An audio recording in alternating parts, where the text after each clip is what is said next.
नमस्ते बच्चों, ज्ञान मंत्रा में आप सबका स्वागत है। आज हम कक्षा 9 का पाठ 8 कर रहे हैं, जिसका नाम है एक कुत्ता और एक मैना। यह पाठ लिखा है हजारी प्रसाद द्विवेदी जी ने। आज हम इस पाठ के प्रश्न उत्तर करेंगे। इस पाठ का सारांश और लेखक परिचय हम अपने लास्ट वीडियो में कर चुके हैं। उसका लिंक आपको डिस्क्रिप्शन बॉक्स में मिल जाएगा, आप वहां से देख सकते हैं। तो आप प्रश्न उत्तर शुरू करते हैं। प्रश्न 1, गुरुदेव ने शांति निकेतन को छोड़ कहीं और रहने का मन क्यों बनाया? बच्चों, गुरुदेव है रविंद्रनाथ टैगोर जी। अब उत्तर देखते हैं। गुरुदेव का स्वास्थ्य कुछ समय से खराब चल रहा था और वो एकांतवास में रहकर स्वास्थ्य लाभ करना चाहते थे, लेकिन शांति निकेतन में भीड़ भाड़ होने की वजह से यह संभव नहीं था।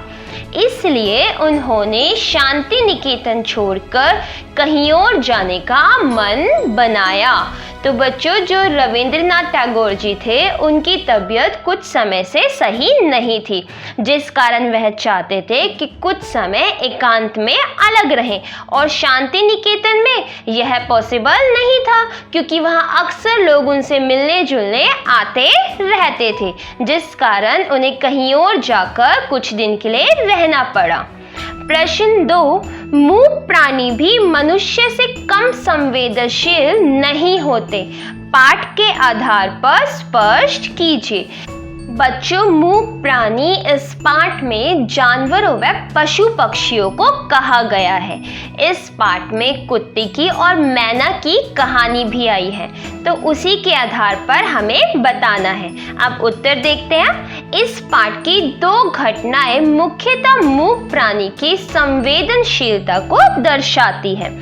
पहली, जब भी गुरुदेव कुत्ते की पीठ पर अपना प्यार भरा हाथ फेरते तो वह कुत्ता उनके स्नेह को आंख बंद करके अनुभव करता था। उस समय उसे देखकर ऐसा लगता था मानो उसका प्यासा मन गुरुदेव का प्यार पाकर तृप्त हो गया। और दूसरी घटना है रविंद्रनाथ टैगोर के मृत्यु के बाद, जब उनकी चिता भस्म के कलश को आश्रम में लाया गया तो वह कुत्ता बहुत देर तक अन्य लोगों के साथ चुपचाप उस चिता भस्म कलश के सामने बैठा रहा और फिर अन्य आश्रम वासियों के साथ शांत भाव से उत्तरायण तक गया। तो ये 2 घटनाएं हैं जो हमें मूक प्राणियों की भी मनुष्य से कम संवेदनाएं नहीं होती, यह दर्शाती है। इसमें कुत्ते के द्वारा एक मूक प्राणी का अपने मालिक के प्रति प्रेम दिखाया है। प्रश्न 3, गुरुदेव द्वारा मैना को लक्ष्य करके लिखी गई कविता के मर्म को लेखक कब समझ पाया? उत्तर, गुरुदेव द्वारा मैना को लक्ष्य करके लिखी गई कविता का मर्म लेखक तब समझ पाए जब गुरुदेव के कहने पर लेखक ने मैना को गौर से देखा।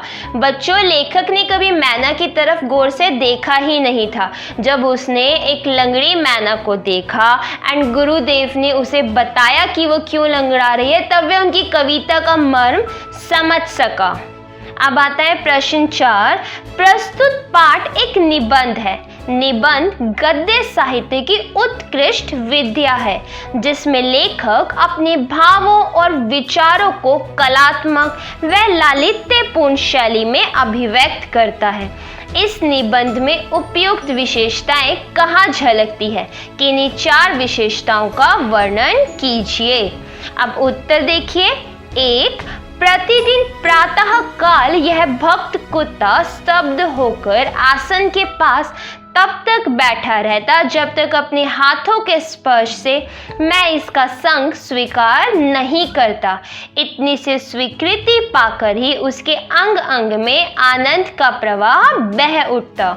दूसरा, उस समय भी ना जाने किस सहज बोध के बल पर वह कुत्ता आश्रम के द्वार पर आया और चिता भस्म के साथ गंभीर भाव से उत्तरायण तक गया। तीसरा, रोज फुदकती है, ठीक यहीं आकर मुझे इसकी चाल में एक करुण भाव दिखाई देता है। चौथा, इस बेचारे को ऐसा कुछ भी शोक नहीं है, इसके जीवन में कहाँ गांठ पड़ी है, यही सोच रहा हूँ। प्रश्न 5, आशय स्पष्ट कीजिए। इस प्रकार कवि की मर्म भेदी दृष्टि ने इस भाषाहीन प्राणी की करुण दृष्टि के भीतर उस विशाल मानव सत्य को देखा है जो मनुष्य के अंदर भी नहीं देख पाता। अब इसका मैं आशय बताना है, देखेंगे आशय। उत्तर, यहाँ पर लेखक यह कहना चाहता है कि गुरुदेव के हाथ के प्रेम भरे स्पर्श मात्र से ही कुत्ते का रोम रोम आनंदित हो जाता था। ऐसा लगता था मानो कुत्ते का मन उस प्रेम से तृप्त हो गया है। यानी पशु पक्षी भी प्रेम के बदले केवल प्रेम ही चाहते हैं और गुरुदेव ने पशु पक्षियों की भावनाओं व उनकी संवेदनाओं को अनुभव कर लिया था, जबकि प्रेम, करुणा, दया मनुष्य के सहज गुण है। लेकिन आज मनुष्य इतना अधिक आत्म केंद्रित व स्वार्थी हो गया है कि वह दूसरे मनुष्य की भावनाओं को समझ ही नहीं पाता है। अब आता है प्रश्न 6, निम्नलिखित वाक्यों में कर्म के आधार पर क्रिया भेद बताइए। अब उत्तर, मीना कहानी सुनाती है, यह है सकर्मक क्रिया। अभिनव सो रहा है, इसमें आती है अकर्मक क्रिया। तीसरा, गाय घास खाती है, सकर्मक क्रिया। चौथा, मोहन ने भाई को गेंद दी, सकर्मक क्रिया। पांचवा, लड़कियां रोने लगी, यह है अकर्मक क्रिया। बच्चों, सकर्मक क्रिया का अर्थ होता है कर्म के साथ, जहां कर्म साथ में हो वह होती है सकर्मक क्रिया, और जहां पर कर्म नहीं होता अर्थात कर्म के बिना वह होती है अकर्मक क्रिया। अब आता है प्रश्न 7, नीचे पाठ में से शब्द युग्मों के कुछ उदाहरण दिए गए हैं, जैसे समय, असमय, अवस्था, अनवस्था। इन शब्दों में आ उपसर्ग लगाकर नया शब्द बनाया गया है। पाठ में कुछ शब्द चुनिए और उसमें आ और अन उपसर्ग लगाकर नए शब्द बनाइए। उत्तर, आ उपसर्ग वाले शब्द: सहज, असहज, विश्वास, अविश्वास, संभव, असंभव, बोध, अबोध। इसकी बात करेंगे अन उपसर्ग वाले शब्द: उपस्थित, अनुपस्थित, एक, अनेक, उद्देश्य, अनुद्देश्य, आरोग्य, अनारोग्य। तो बच्चों, ये थे इसके प्रश्न उत्तर। उम्मीद है आप सबको समझ आए होंगे। कोई भी डाउट हो आप कमेंट बॉक्स में पूछ सकते हैं। अगर वीडियो पसंद आई हो तो लाइक करना और चैनल को सब्सक्राइब करना मत भूलना। धन्यवाद।